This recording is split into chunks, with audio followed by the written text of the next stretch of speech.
Welcome back to the second segment of ILFL Soccer Nights. This segment will be discussing more the results of the first divisions. If I can just go for the results now. Arsenal lost 2-0 to Badets. Bow versus AMY was AMY won 7-2 against Bow. PYO drew 2-2 against Stepney B. And a surprising result, Spirit beat Redcoat 3-2.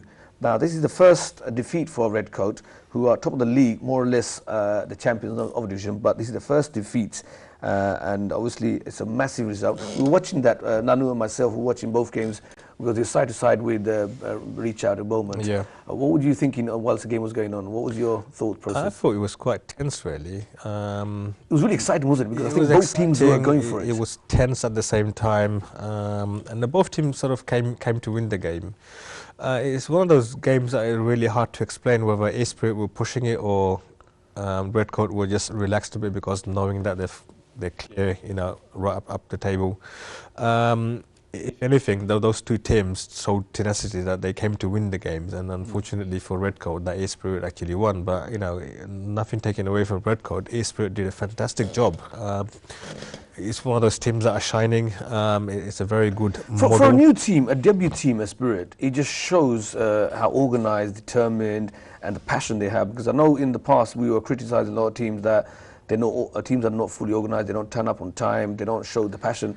Spirit just proved us wrong that they do have passion, they are organised, and if they put their heart and soul into it, they can actually achieve, like beating one of the top teams, Redcoat. Yeah. Obviously Redcoat, we know they just need one more point to clinch the title, but Spirit were fighting for second place, and the fact that we want to beat this team because they've never been beaten, because up until now, Redcoat were unbeaten in the league itself. Yeah.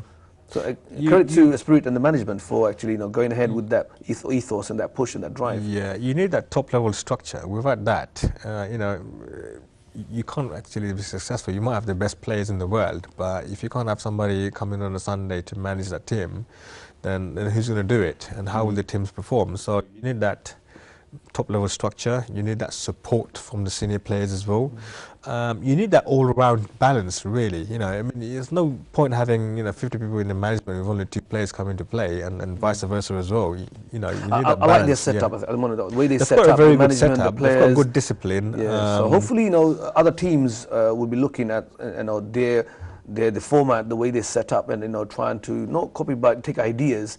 Because we've seen in the recent weeks or recent years, a lot of teams folding for whatever reason, for players, for finances, and because the structure wasn't there. With Spirit, I feel, and I've heard and had discussions that the setup is so good that everything's in place, and nothing but success should be coming their way.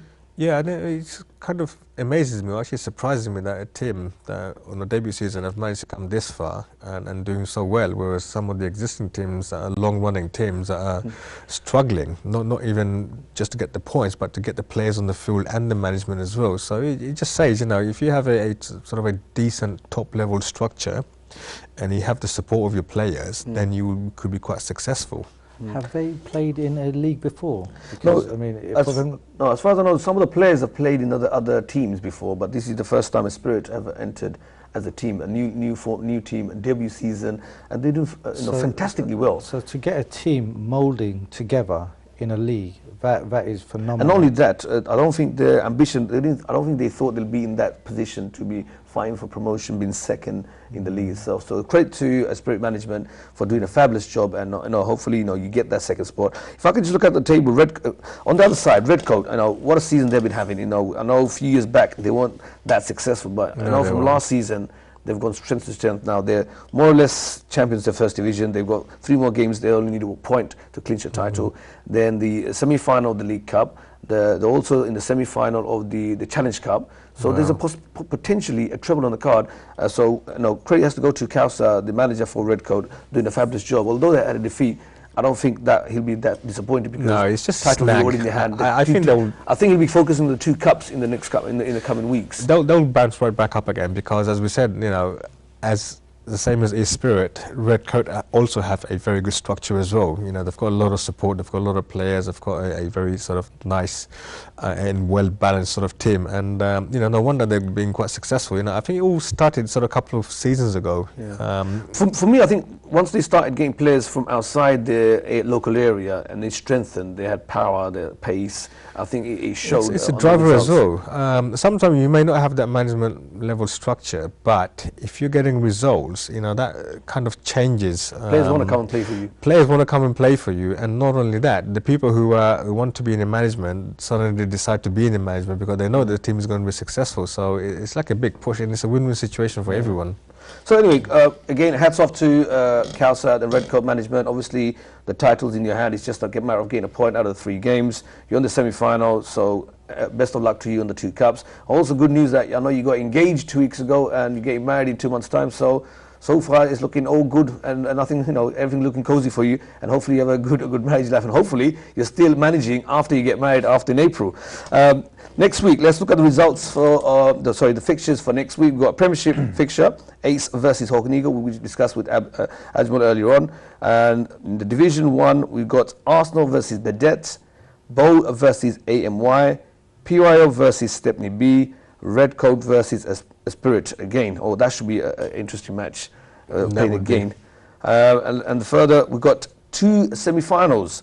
The first one, Bedet versus Beaumont, a Division 1 versus a Premiership side.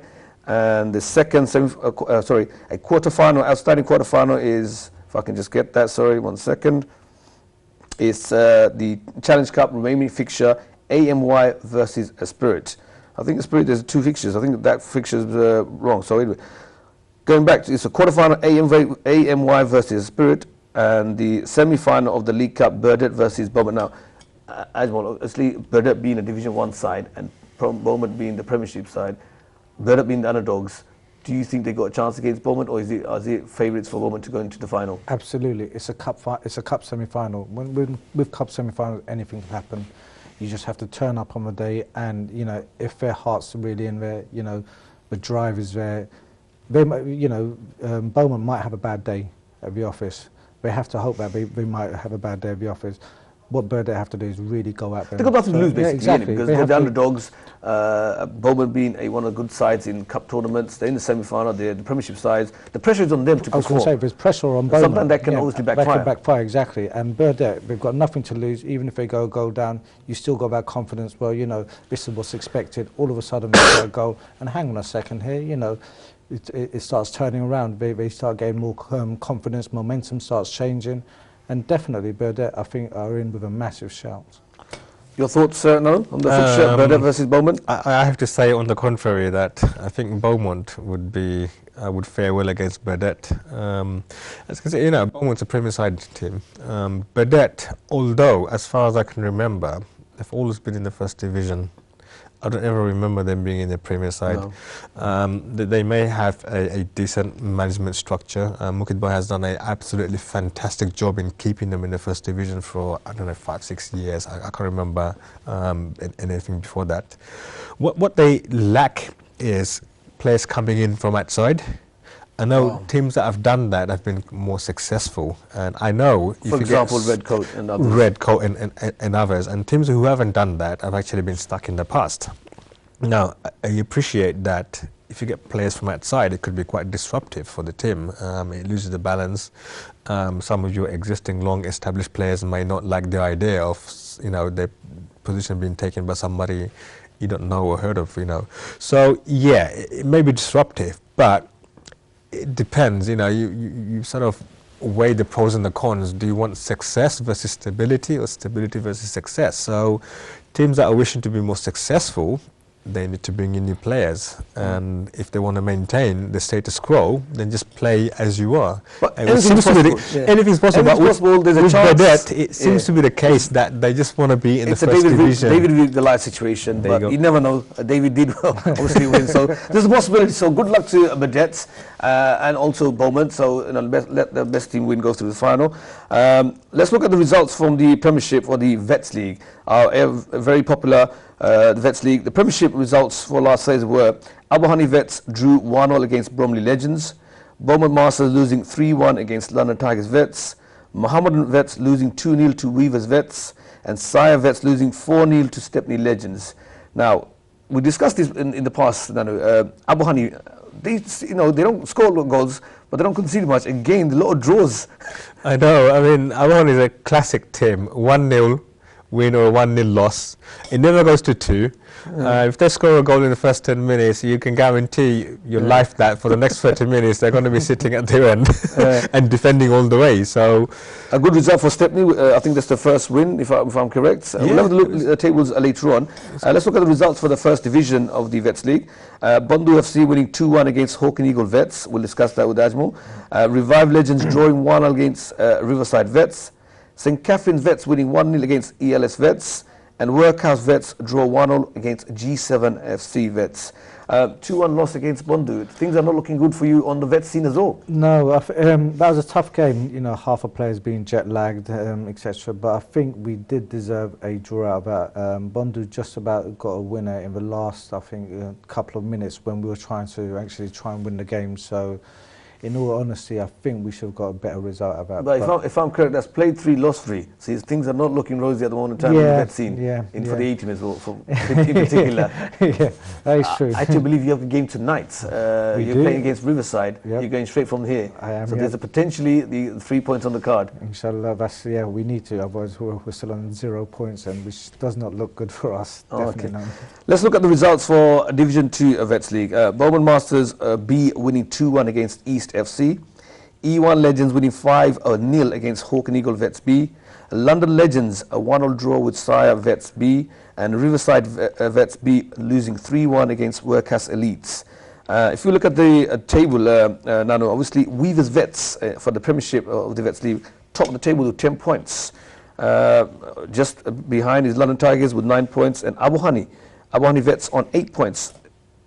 Is that what you thought? And if you look at the bottom of the table, Sire Vets and Beaumont Masters at the bottom too. Sire and Beaumont always start off not so well, and you know they'll climb the ladder slowly. What did surprise me was Weavers Vets being at the top, unbeaten as well. Played for 1-3 and drew 1. I haven't seen any change at all in that team. They've been using the same players, same tactics. They've been bouncing between Premier and First Division for the last few seasons, and for them, this far down, there's 4 games played and being unbeaten and right at the top, it kind of says something. I mean, we would like to bring them in the show and find out what difference have they made. They seem to be getting the results. What I'm looking at is potentially all 8 teams are tough teams. Who's going to get relegated? It's too early to say who's going to get For relegated. me, I can't tell who's going to win it, to be honest. I know London Tigers on paper are favourites. Who would you say at least are favourites to win it? Because Stepney obviously now actually they won 2 games on 6 points. Unless I have good reasons, other good reasons, I think London Tigers is still the favourites to win. They've got the quality, they've got the experience. They always manage to clinch a last-minute win, no matter what. It's a 1-0 win. If it's a 1-1 draw, they somehow score that winning goal and they go through. And if you look at the Division 1, obviously your connection with this team, G7, they're on top with 10 points as well. Yeah. And there's a joint second between Workhouse Vets, ELS Vets, and FC Bundu on 7 points. Now, obviously, you play on the Hawk and Eagle A team in Division 1. Mm-hmm. You played against G7? Yes, we did. Very good side. They've got potential champions of Division 1? Well, they're top of the league. Potentially, I think, they'll be up there. They'll definitely be up there. The interesting this season is obviously they'll play home and away. You're going to play 16 games rather than your usual 14, so that might play into it. I know it's early days, but four games into it, 10 points, haven't lost yet, 1-3 and drew. Obviously signs that they're potential champions. So from the teams, I mean, I know Nana was saying a couple of weeks ago about their comments, they had backed it up, and when we actually played them, they did look very sharp. I think they started off with 6 players, but in terms of, so I'm not sure about their organisational structure in the background, but when their 7 does turn up, they are very solid. Okay, we'll discuss furthermore the Vets League and other projects from the ILFL. We're going to actually take a short break, so don't go away. We'll see you in a couple of minutes on the other side.